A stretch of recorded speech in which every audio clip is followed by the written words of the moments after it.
کہ ہمارے ملک کے کیا حالات ہیں۔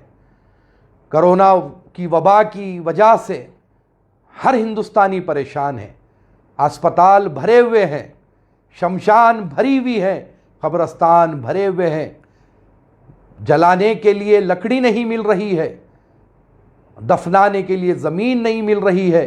کیسے حالات سے ہمارا ملک گزر رہا ہے، آپ غور کیجئے۔ ان حالات میں ایسے قسم کے مسئلے اگر اٹھیں گے تو اور ہمارے لیے مسائل بڑھ جائیں گے۔ تو ہم کو چاہیے کہ ایسے ہی کورونا وبا کے جو بھیانک حالات سے جو ہم گزر رہے ہیں، اللہ تعالیٰ ہم پر کرم فرمائے، ہمارے ملک پر کرم فرمائے، تمام ہندوستانیوں کو اس وبا سے محفوظ رکھے۔ جب میں شمشان دیکھ رہا ہوں تب بھی میرے دل میں تکلیف ہو رہی ہے، جب میں قبرستان دیکھ رہا ہوں تب بھی میرے دل میں تکلیف ہو رہی ہے، اسی لیے کیونکہ سب میرے ہندوستانی ہیں، سب میرے ملک کے بھائی ہیں۔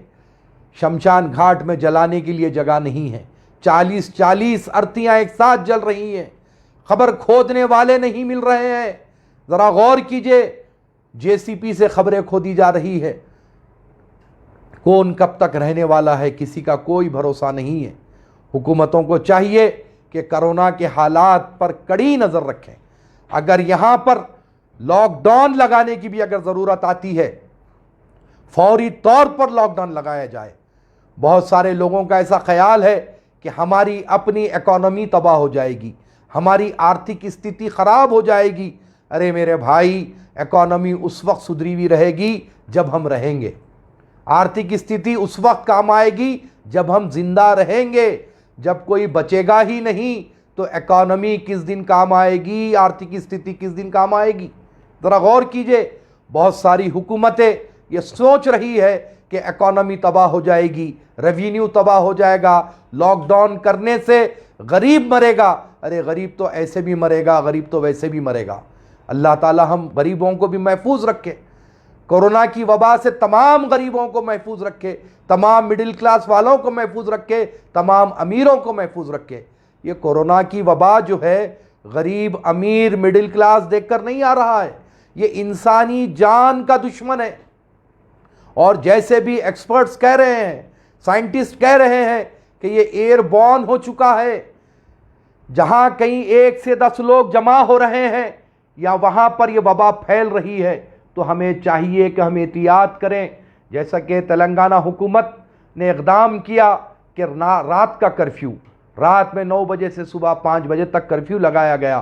ہم تلنگانہ CM عالی جناب کے چندر شیکھر راؤ صاحب کے اس اقدام کا ہم خیر مقدم کرتے ہیں، کیونکہ ان کی کوئی ذاتی دلچسپی رات کا کرفیو لگانے میں نہیں تھی، بلکہ عوام کو محفوظ رکھنے کے لیے، عوام کو اس وبا سے محفوظ رکھنے کے لیے یہ چیز کی گئی۔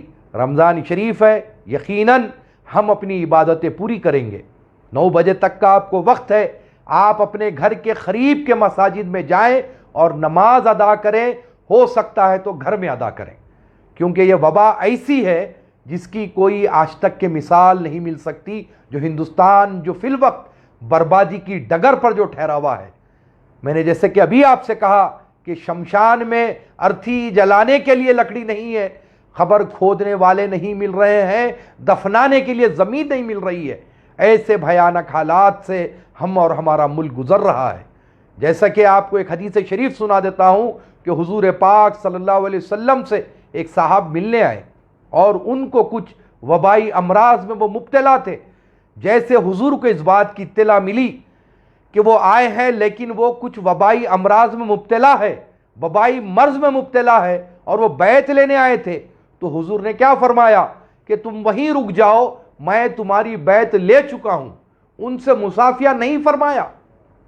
تو اسلام جو مذہب ہے یہ بہت ہی کھلی چھوٹ دیتا ہے۔ ایسے حالات میں ہم کو باہر نکلنے کے لیے اسلام نہیں کہتا، جبکہ آپ کو یہ معلوم ہے کہ یہ باہر نکلنے سے خطرہ لاحق ہو سکتا ہے، تو پھر آپ کیوں نکل رہے ہیں باہر؟ آپ کو گھر کے باہر نکلنے کی ضرورت نہیں ہے۔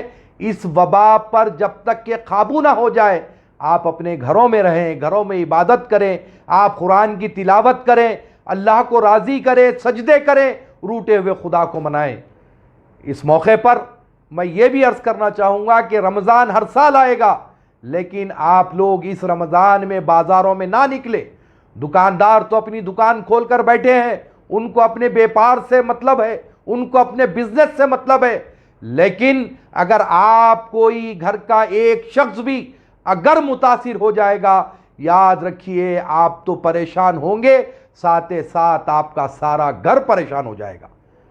ایک کی طرف سے سارا گھر پریشان ہو جائے گا. اللہ تعالی ہم کو اس وبا سے محفوظ رکھے, ہم کو محفوظ رکھے, ہمارے گھر والوں کو محفوظ رکھے, ہمارے محلے والوں کو محفوظ رکھے, ہماری ریاست کے لوگوں کو محفوظ رکھے, ہمارے ملک کے لوگوں کو محفوظ رکھے.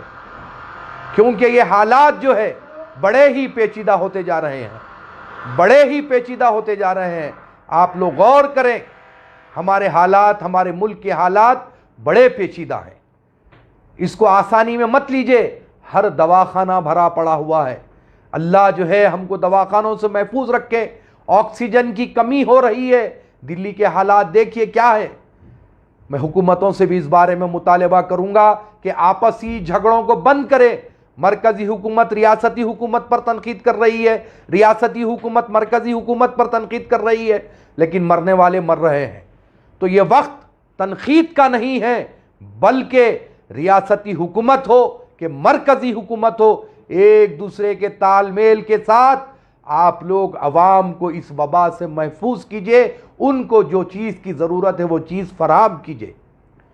بہرحال آخر میں پھر ایک بار میں آپ تمام سے یہی عرض کروں گا کہ گھروں سے باہر نکلنے کی کوشش نہ کریں.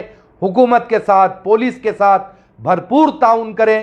اور پھر ایک بار آخر میں مرکزی حکومت, ریاستی حکومت سے میرا پرزور مطالبہ ہے کہ گستاخ رسول کو جلد سے جلد کیفر کردار تک پہنچائے, تاکہ مسلمانوں کا غم و غصہ کم ہو اور ہمارے ملک میں امن و سلامتی, شانتی باقی رہے.